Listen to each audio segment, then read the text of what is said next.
Hi everybody. Here's another awesome book that I really enjoy reading. It's so funny. It's called This Moose Belongs to Me by Oliver Jeffers.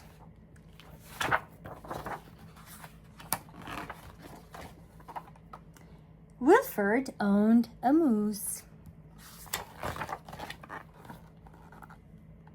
He hadn't always owned a moose. The moose came to him a while ago, and he just knew that it was meant to be his. He thought he would call him Marcel. He began following Marcel, explaining the rules of how to be a good pet.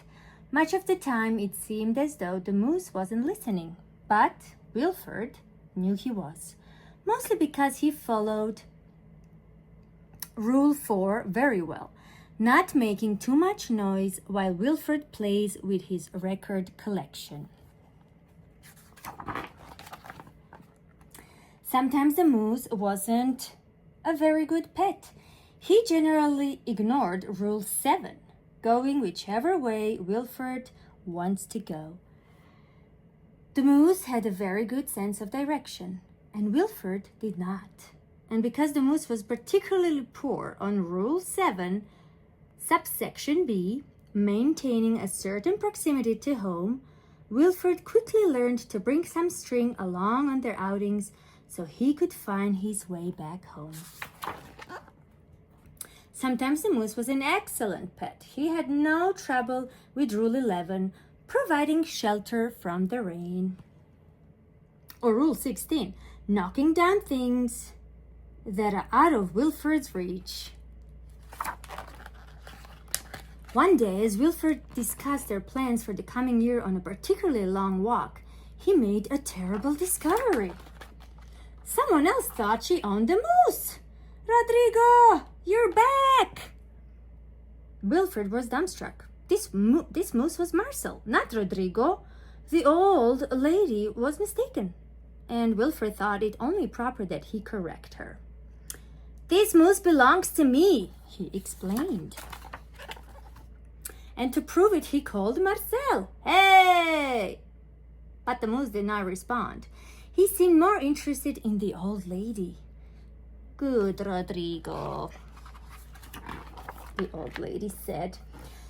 Fine. Embarrassed and enraged, Wilford rushed off for home. But in his haste and miles from anywhere, he tripped over his string and got tangled up. And there he lay. Wilford was beginning to get a little bit worried. It was getting late and the monsters would be out soon. He had just ruled out the last of his options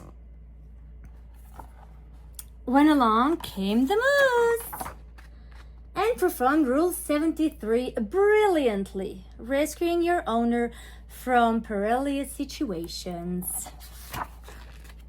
All was forgiven, and perhaps Wilford admitted he'd never really owned the moose anyway.